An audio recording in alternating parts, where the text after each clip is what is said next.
what we know. 6 people have been taken to the hospital, 2 adults and 4 children. And as you can see right here, here's the house where the fire took place. It hit the guardrail and then flipped over. And then what happened is this tanker truck that you see behind me came and crashed into the really exciting day in the Hoosier State. But first thing voters have to bring is a government-issued photo ID. So a student ID or a work ID isn't going to cut it today. I want to show you more of this scene right here. I mean, just check this out. These roots were literally taken up from the ground. Sheriffs in Colorado found Perez in a suspicious car. Those 4 people were taken to the hospital and their condition is unknown right now. Now what we're going to do is the signing of the sausage. John is going to sign for the, how many pounds of sausage? 400 pounds. 400 pounds, just a little, you know. 400 pounds. This road right here will be under construction for the next 3 months. If you live here and get involved in the community, your rent can go down by half, and you'll be walking distance from downtown and everything it has to offer. We're here at Potawatomi Zoo, where Zubu will start tonight. There's going to be lights, pumpkin carving, a lot of decorations.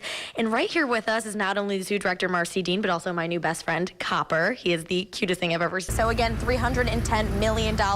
Check your pockets because it could be you. And if it is you, give me a call because we should get together. This is actually a bona fide Gryffindor scarf. So I'm kind of like a Hermione Granger, Harry Potter-esque character. I wasn't going to draw the scar on. I thought that might be a little bit too much, and I left my glasses at home. I'm saving that for later tonight. But yes, it is a legitimate Harry. You can see the line right here. I mean, it has just been growing ever since we got here at about 4:30 this morning. But we wanted to talk to people in line and see what time they got here this morning. So, ma'am, what time did you get here? The plan is for Dave Matthews to turn the old Madison Center into adult dorms, if you will. The idea is to take the 70,000 square foot building and to make it into affordable housing. If you just throw on a helmet and grab a bat, you can actually train just like a South Bend Cub in the midst of what they're calling a capital campaign. So since 2002, the combined total of kids coming to their facility has increased by 742%. You'll see a lot of faces here that will be on the ballot in May, and there is a lunch here that starts at the Westside Democratic Club at 11:30. We got this big ice throne here. It's a little slippery to sit on, I must say, and a little bit chilly, but nevertheless very cool. We walked through the halls of the Humane Society here and saw tons of dogs and cats that were vaccinated. And if you recognize that someone is having a stroke, the sooner you take action, the more you can reduce those long-term side effects. You know, it looks like any ordinary room, but it is anything but. This place is stacked with certain clues and with one goal: to get out. A story more than 40 years in the making. But the part that kind of got me is right there. Her signature. Starts with a piece of paper. I opened up the envelope, which gave me something that almost everyone takes for granted, to look at their birth certificate. And here I am at the age of 43 looking at a document that I didn't even know existed. James Burns started his search for his birth family 30 years ago. But it was important to me to know the background of how I came to be. So I searched. And today, The 2 girls should be here any time now. he'll have I'm hoping that it goes well, but I'm shaking like a leaf today. a moment James has been waiting for Turn around and head towards the deli. his whole life.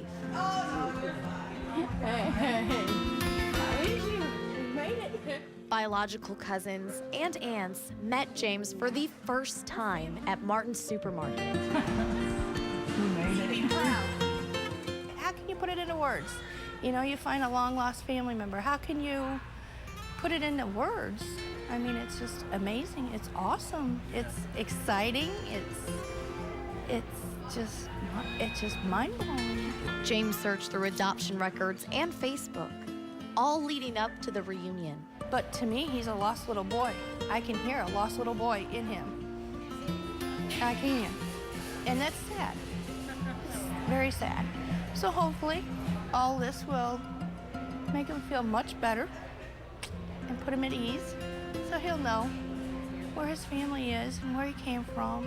I'm somebody and not a piece of trash that I was led to believe that I was left out and they just picked me up. I mean, that's hard. How do you take that somebody may not have cared enough about you that left you out and this other couple just picked me up? Now, I know the truth, that just wasn't the case. But either way, I was raised decently, I've lived a good life, and my journey's continuing to find others. It's taken decades for James to put the pieces together, but he finally got what he's been seeking out his whole life. My message to other adoptees would be to don't give up. There's always hope. We as adoptees think of our search as a continuous journey. So if you keep on that, continue on with every little information you have and keep it up, because eventually you're going to find it, what we call our truths.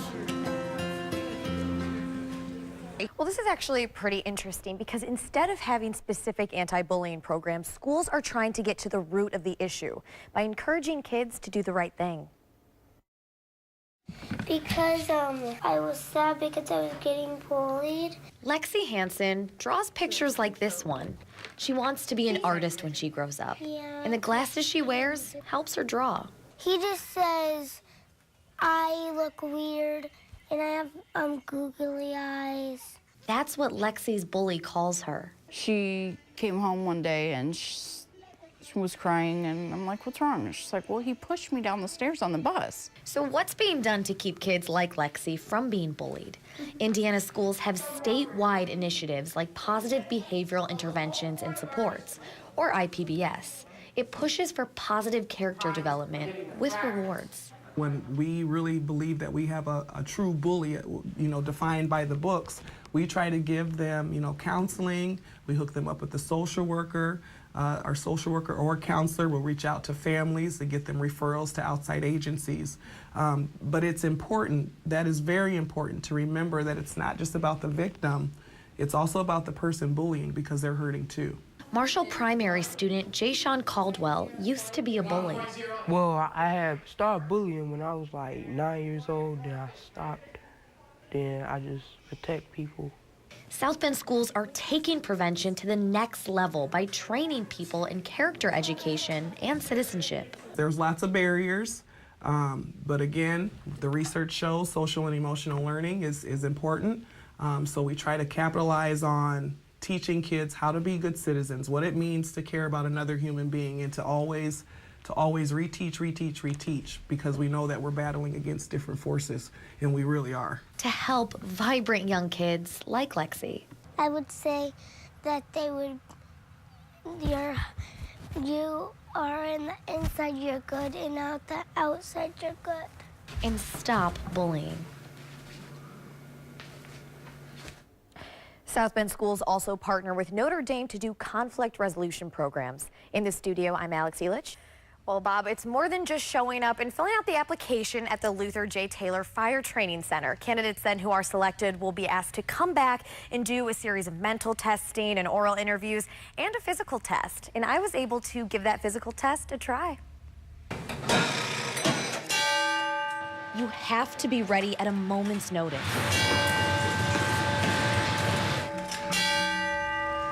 But to even get to this point,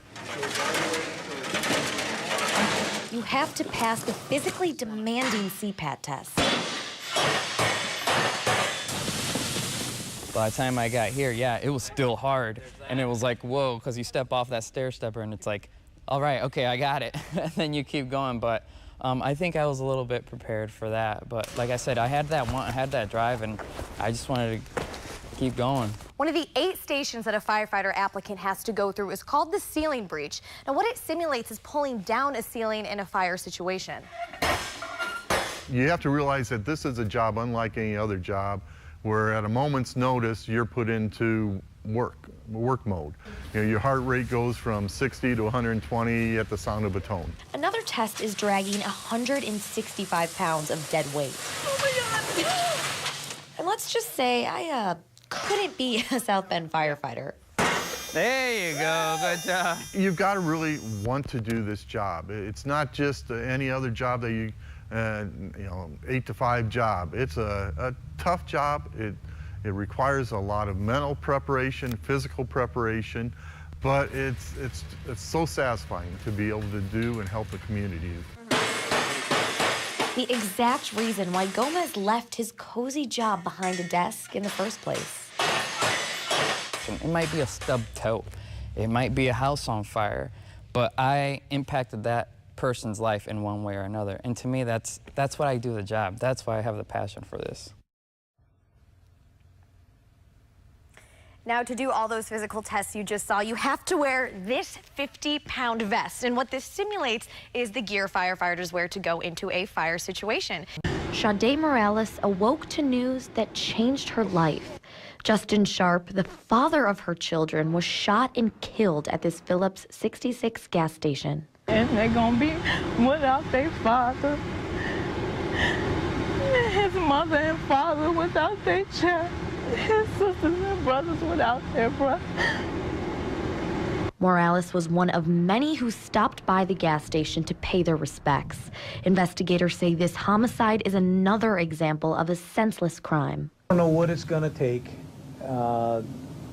for this stuff to get through to the community, that every time you have a disagreement, it doesn't mean you have to kill somebody. He will always be in our hearts, but this violence has to stop.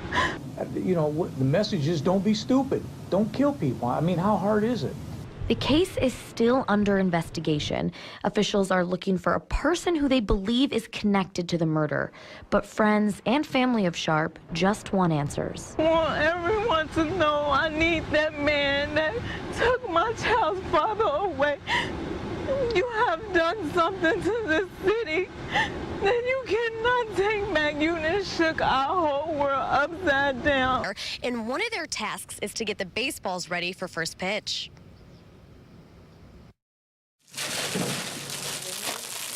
They've got a routine down. Yeah, before that. It might look like an assembly line, but this crew of umpires make sure A couple weeks ago, and these baseballs are ready for first pitch. Everybody has their own method, so it's kind of hard to master it, but we got a system down that works for us, and I think we're one of the quickest crews in the league. nobody tells you how to rub baseballs, so you got to figure it out for yourself, or hope to get tips passed on from some guys that came before us. But you get a rhythm, get a routine. The baseballs come out of the plastic, pearly white, shiny, and slick. But this scoop isn't ordinary mud. The mud, I believe, comes from the Delaware River, somewhere in New Jersey. It's a secret from what I'm told. Vincent Jackson and Ryan Wilhelms mud about 6 to 10 dozen baseballs per game. Before they go out, We always look forward to it. When we get to the locker room, you kind of have a task at hand. You get into a routine. So mudding the baseballs is just part of the routine. It's one of the first things we do when we get in here, just to get it out of the way. But it's become easier and easier. Like he said, when you get in a rookie ball, you have no idea what you're doing. And now we kind of have our own method. Curveball driven to deep left field. and make sure everyone plays the game the right way. Look out, Compton! You kind of just have to have the right personality for it. You got to be able to take what they give you, you know? Adds 2 more runs. It's a 5-run third. Vincent Jackson and Ryan Wilhelm have been able to see 16 different states during their umpiring career. They're a part of the Midwest League, and they travel around different areas of the Midwest to umpire for different teams. Live